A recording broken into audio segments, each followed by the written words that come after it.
Good morning mga pari, mga mari at mga people sa nakakapanood ng ating video for today's vlog. At syempre, bahay serye na naman tayo dahil ako ang mama na lagi nasa bahay. At ako nga muna ang tindera for today's video. Nagbubukas nga ako, eto nagising ang anak ko at ayan, nagmumuryo. Umiyak nga siya kasi pagising niya wala nga ako. At kinuha ko na nga and then nagpatuloy ako sa pagbukas ng tindahan. Hirapan pa nga konti ang person. So ayan, binuksan ko na. Aga nga sana ako nagbukas kanina, kaso lang nakatulog ako ulit. Kasi nga, maaga rin ako nagising. At pagtingin ko nga sa orasan, alas 6 na. Pagpasensyahan nyo na nga ang mama nyo, tingnan nyo naman yung buhok, parang aswang. Kasi nga, pagkagising, ayan, dumiretso nga ako sa tindahan at walang ano-ano. Hindi man lang nga ako nakapagmumog. Tapos ko buksan ng tindahan, ito namang mga gulay. Mamaya na nga lang akong magsuklay at pagkatapos ko itong buksan ng tindahan at itong gulay. At wala pa namang bumibili, kaya ayan, kinikeri-keri ko na. Kasi nga, maganda yung sikat ng araw, ayan, at mainit. Pero kahit may init na, malamig pa rin. At inayos-ayos ko na nga muna dito para mamaya diretso-diretso na kung may bibili. At nilabas ko na rin yung timbangan nila at ayan, pak! At pagkatapos nga niyan sa tindahan at dito sa labas, dumiretso naman ako dito sa sala at binuksan ko nga itong mga bintana para makapasok naman ng hangin. Dito nga sa kanila, walang electric fan, walang aircon dahil napakalamig nga. At habang nagbubukas nga ako initong mga bintana, binigyan ko na ng biskwit itong bata para hindi magmuryot.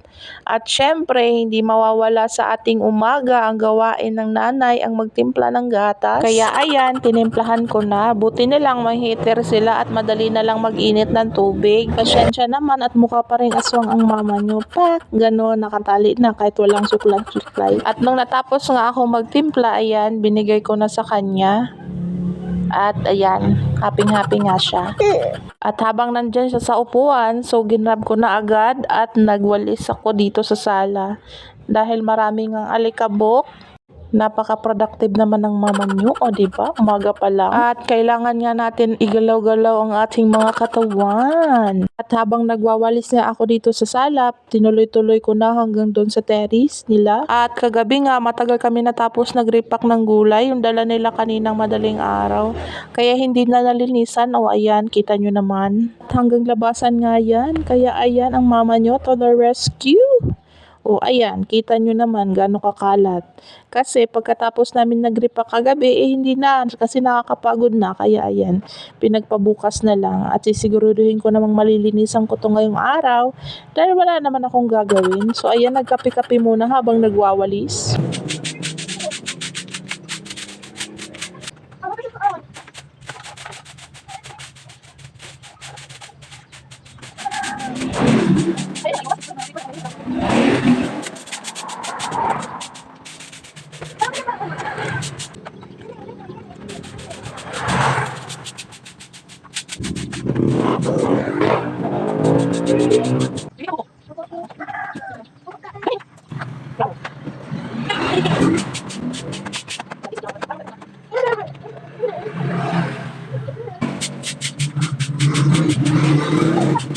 At patapos na nga ako nagwalis at ito na yung bumungad sa atin. Mainit na malamig ang simoy ng hangin. So hi, good morning mga tapo.